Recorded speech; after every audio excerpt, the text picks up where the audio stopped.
Seja bem-vindo a mais este vídeo do Pérolas Preciosas e desfrute conosco aí da descoberta fantástica dos tesouros escondidos por detrás das palavras impressas no livro de Marcos, né?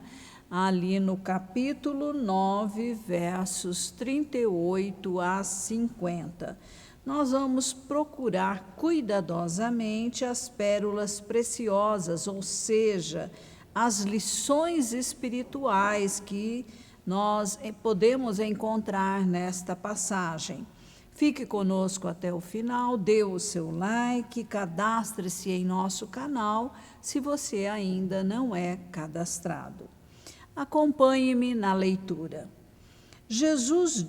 João, disse a Jesus: Mestre, vimos um homem que expulsava demônios em seu nome, mas nós o proibimos de fazer isso porque não nos seguia. Mas Jesus respondeu: Não o proíbam, porque não há ninguém que faça milagre em meu nome e logo a seguir possa falar mal de mim.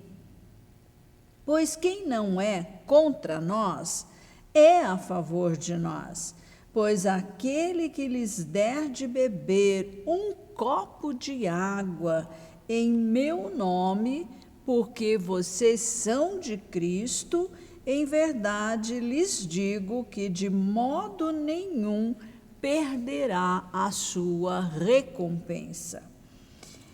E se alguém fizer tropeçar um destes pequeninos que creem em mim, seria melhor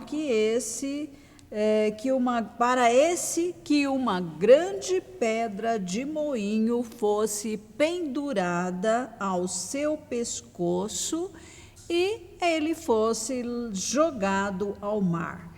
E se a sua mão leva você a tropeçar, corte-a, pois é melhor você entrar aleijado na vida do que, tendo as duas mãos, ir para o inferno, para o fogo que nunca se apaga, onde não lhes morre o verme, nem o fogo se apaga. E se o seu pé leva você a tropeçar, corte-o, pois é melhor você entrar na vida aleijado do que, tendo os dois pés, ser lançado no inferno, onde não lhes morre o verme e o fogo não se apaga.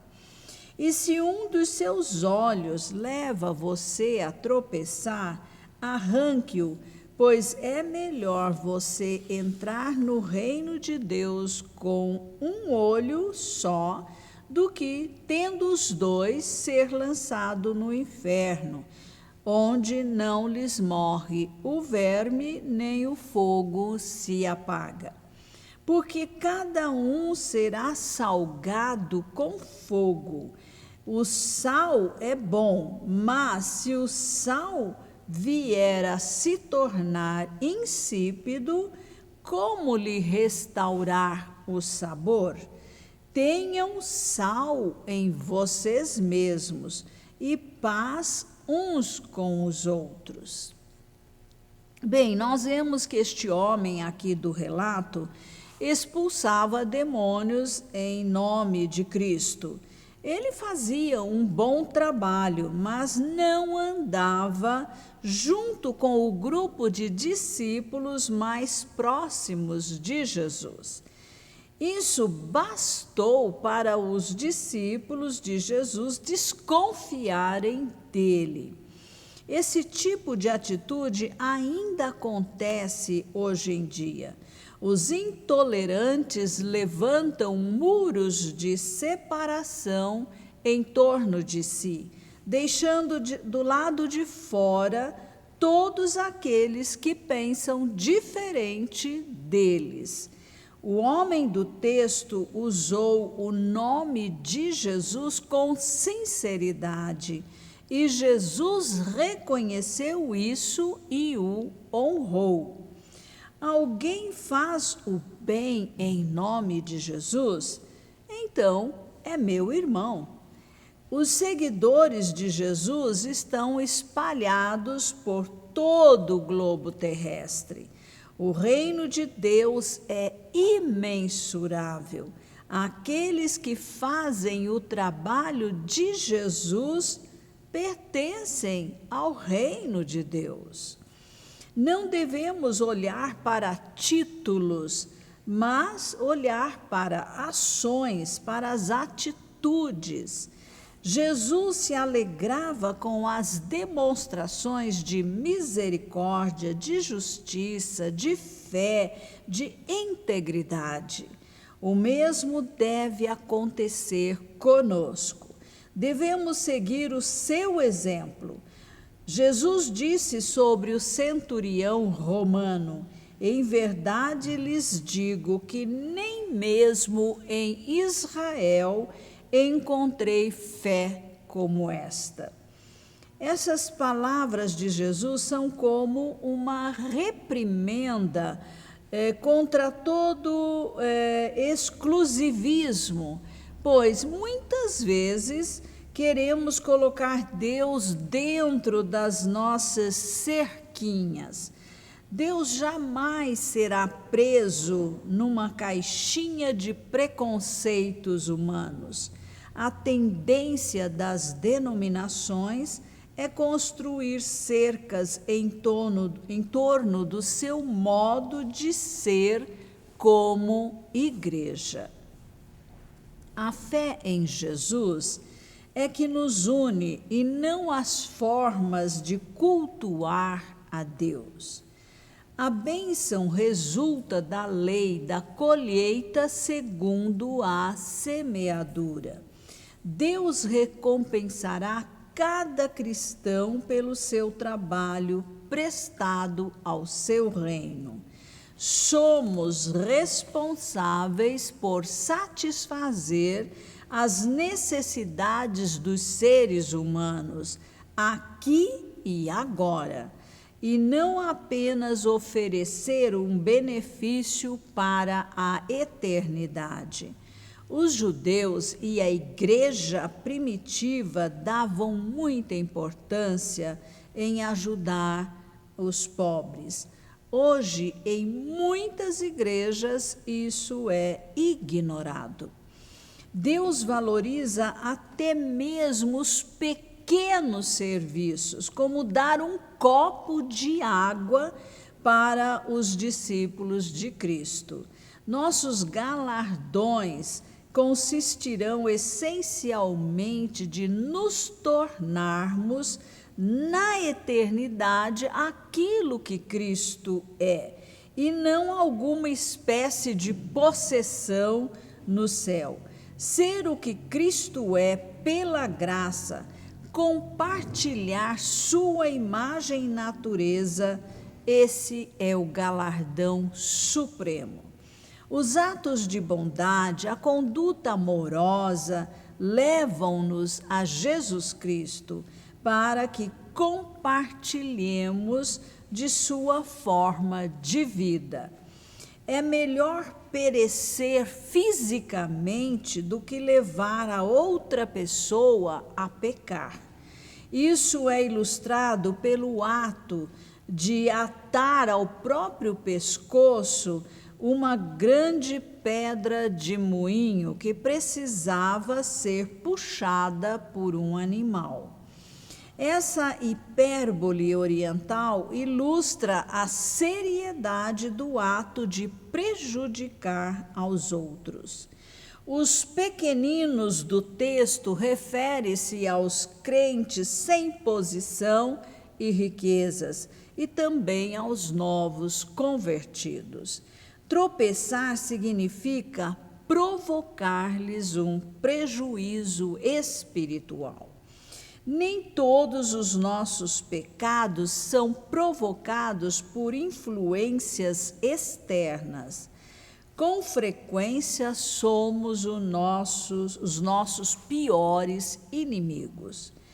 Mão, pé e olho são partes importantes do corpo humano e nenhum de nós gostaria de ficar sem essas partes.